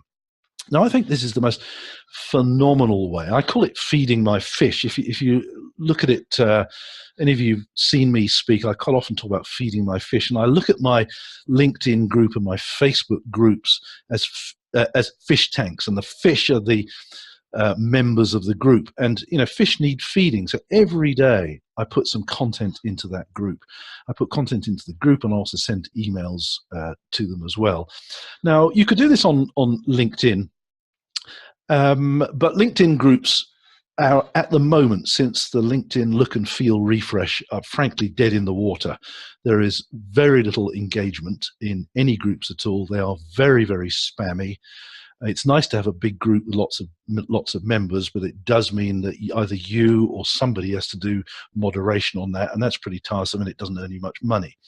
So LinkedIn groups are there, great. But Facebook groups, the difference is quite extraordinary. So I've got a group of financial advisors on LinkedIn, and I've got a group of financial advisors on Facebook. And the one on LinkedIn, there's just nothing happening. Same content in both groups, but the Facebook group, it's thriving. There's lots of activity, there's content, there's engagement, there's people asking each other questions, just like the speaker group on Facebook. I'm loath to put all my eggs in one basket, so I'm not going to close my LinkedIn group, because I like to think that LinkedIn's going to change the look and feel, because the LinkedIn groups have gone downhill since the look and feel, and they're not designed in such a way that actually prompt real community engagement. But just think about this as speakers. Find a way at every single gig that you do, whether it's to 5 people or 5,000 people, to join your community. It's so important. This is how you will build your community. And with things like GDPR coming up, where we have to be extremely careful about what we can email to whom. Just because you've got a list of 9,000 people doesn't mean I can send an email to them on absolutely everything and anything. But if people are able to join your private group or your private community online, there's no need to worry about email at all. Which, you know, it's really worth thinking about that. And I'm conscious that 1 or 2 people are now starting to realize this. Is that, you know, let's not necessarily send email. I'm still going to send email to people who've opted into specific lists. But when you have a community on Facebook or another site where you can do this, then they're already there. And, you know, the most powerful tool on Facebook is that little red dot, whether you're looking at it on your mobile device or you're looking at it on a desktop. When that little red dot is showing up at the top, it's quite difficult to ignore it. And, you know, love it or hate it, Facebook is addictive to a lot of people. And your content is in there amongst that addictive content. People want to see your content, providing it is of high value, it's consistent, and you put it in there on a regular basis. So here's my Facebook group for financial advisors. I call it a financial advisor mastermind. If you're a leadership speaker or leadership expert, you could maybe call it the John Smith or Susan Smith Leadership Mastermind Group. And you can say to people, and it's free to join. And every day there's great new content in there. The fish are swimming around in there all the time. But what I've also got is another group for financial advisors, which people pay to join as well, where there's bonus stuff, where they can talk to me a bit more, that kind of stuff as well. But here's something else. We mustn't miss a trick. Here's my Facebook group. On the left, you can see the name. It's called Life Talk Financial Advisor Mastermind. List and Link is a service that is something else. It's like a directory service that I sell. So I use the big cover image to promote it there. But great as it is that people will join my Facebook group, in an ideal world, I would prefer it if I had their email addresses. And when people join your Facebook group, they don't actually have your email address. So what I do is I've created a website, a web funnel, for sake of argument, where when I talk to groups of financial advisors, I say to them, look, we've got a private Facebook group where you can network, share best practice, exchange ideas, network with other financial advisors, blah, blah, blah. But I give them a link that takes them to this, a page where they can put in their details. And when they click, yes, I want to join the group, it then takes them straight to the Facebook page itself. So I actually managed to collect their email address along the way. There it is, join our private Facebook group. But as I said, this is all great. It's a fantastic way of adding value to your contacts, your people who visit you online, people who hear you speak, people who go to your workshops. But the real value is when you charge people to come along. This is so important. Try and offer again. So this is the value ladder. This is the free version. There it is on Facebook. They can come along there, and I can collect their email address if I'm lucky along the way. But there's a way I can add value. So we're thinking back to that value ladder again. The free version is at the bottom of the ladder. But as time has gone by and they've seen the great content that's in the group, after the months have gone by, I can say to them, look, we do actually also have a private group. It costs you $29 a month or whatever it is you charge. We'd love to have a few people on there. And because they're already used to you offering great value through your free group, it makes it very, very much easier for them to go, yeah, I'll pay for I like what I've already got. If I have to now pay for it, it's going to be really good. So as speakers and consultants, consider having a private group for your community, for your contacts, for your clients. Keep the relationship going, build and ascend the relationship through great content, great value, build trust, and then offer them a chargeable version as well. And you'll be astonished by how many of them will take it up. So let's now starting to wrap up and just look at the key things, kind of my predictions, if you like. In fact, I wouldn't say they're predictions. This is what I'm doing. And I'm doing this because it works. It works for me, and hopefully it can work for you. So, one of the first things I would do straight after this call is I would get a clean sheet of paper, and quite apart from doing the keywords thing on LinkedIn, I would really map out what is my value ladder. And literally draw a picture of it, get a big bit of paper, and think about what can I give them right at the very, very start. And if you're speaking at a conference, you can say, look, please do go to my website where there's a free download. There they are. They've arrived at your website. They exchange their email address there and then. You don't have to collect business cards even from them anymore. And give them something. That's the bottom of your value ladder. And think about what's the top of your value ladder. What's the high-end thing that you can go for? Is it the 50 grand weekend retreat? And don't assume that people who start the relationship by giving their email address, don't assume that they won't end up paying you that money. Never cease to be surprised. Not everyone will get that high by a long shot, but some people will. So think, what's the bottom of the ladder, what's the top of the ladder, and what's in the middle? And then if you want, you can build it out a bit more, as you saw a little bit earlier on. But really take a strategic approach to this. And when you start thinking about your value ladder at the core of everything you do online, you suddenly start thinking, my goodness me, I don't really need to be on Pinterest. I don't need to be on Instagram. I need to be using this, or I need to be that.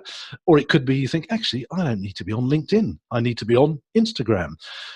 What social media tools you use become very much easier to understand and more effective after you've mapped out your value ladder. So it's absolutely critical that you do that. Have a clear product line. What are those products that you're going to be giving away for free? and what are the products that you're going to be charging people for as well. And also, when you get the book that I'm going to send you the link to, you'll also learn about upselling as well.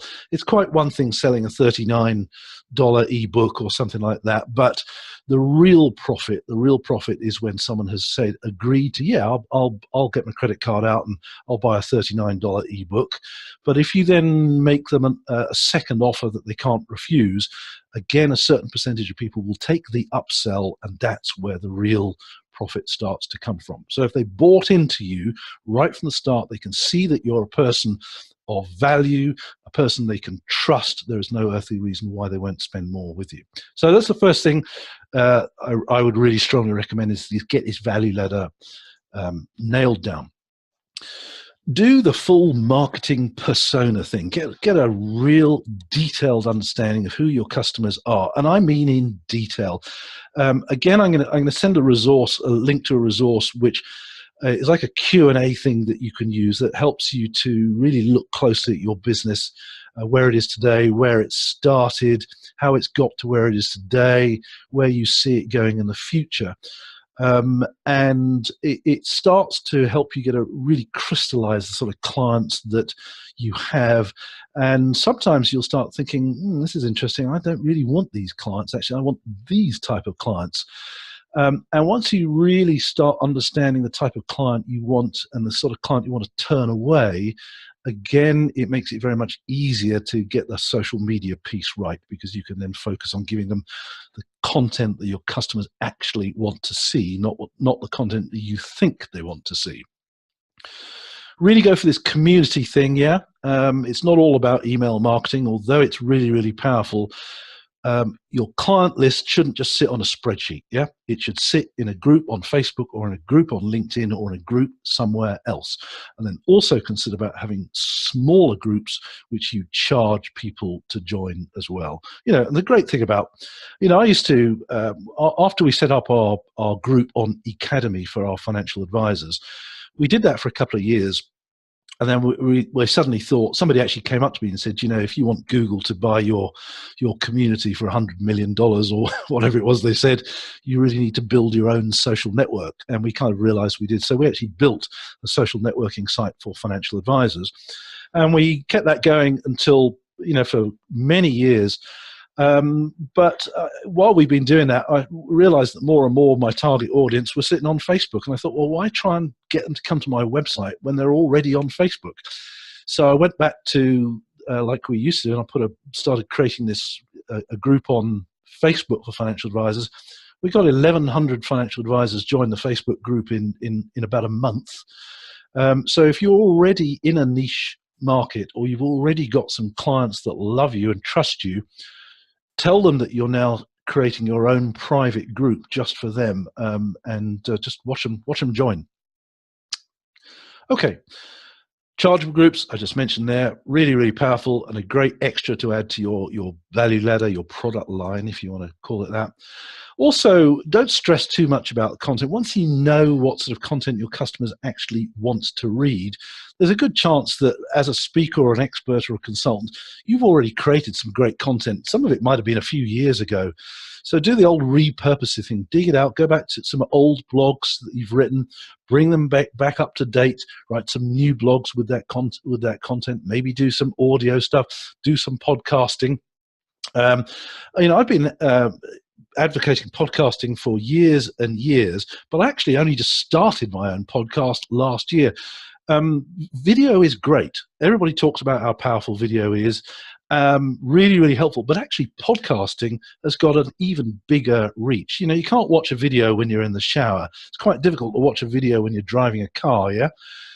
So podcasting is fantastic. The great thing about podcasting is it's audio, and audio has a uniqueness about it. My brother is in the radio business. He's a voiceover artist, so he does the voiceovers for commercials, and he also writes commercials. And he says people they get so obsessed about video, and he said, but actually radio and good old-fashioned radio advertising is incredibly powerful, nothing like as expensive as you'd think it is. And you can also create your own podcast, which after a few months will have as many listeners and people who want to listen to it as a radio ad might have on some local radio station. And he calls it cut through.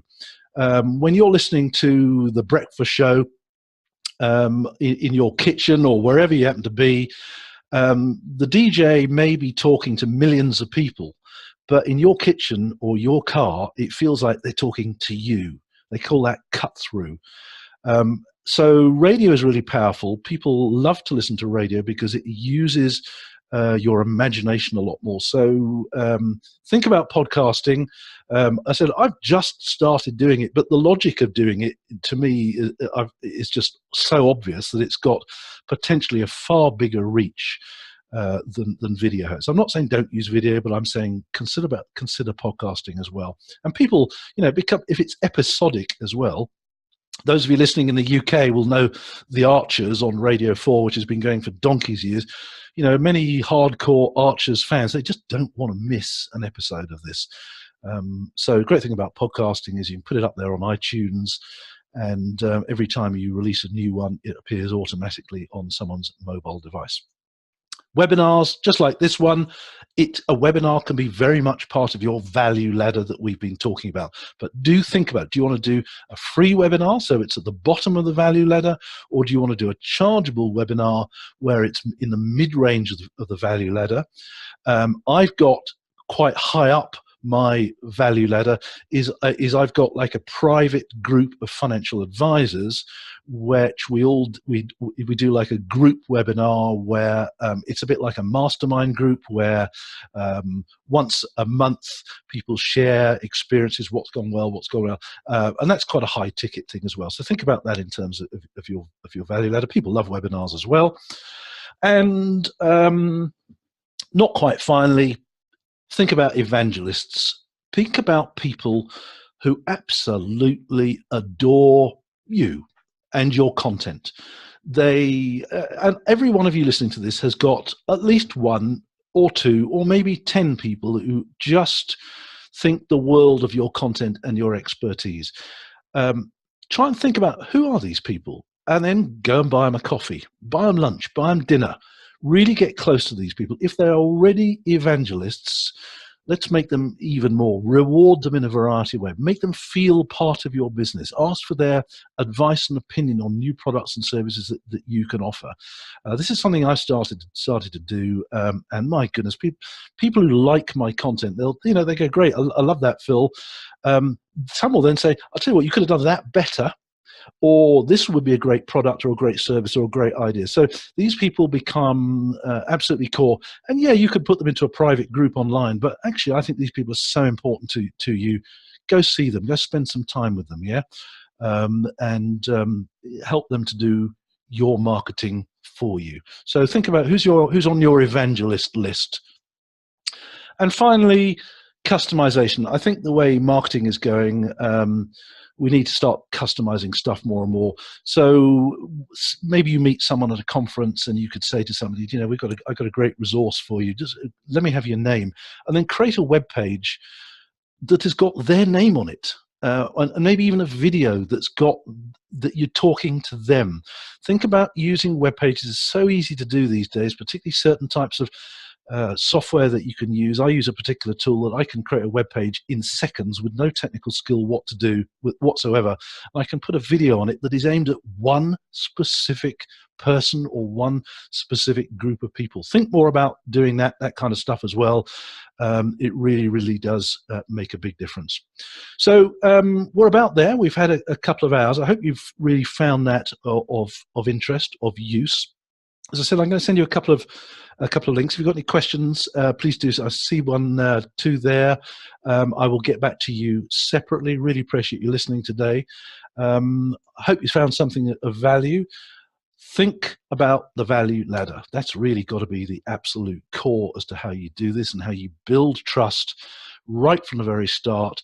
You build trust through great content, and for you as speakers and consultants and experts, this stuff's just made for you because you have expertise that you're eager to share.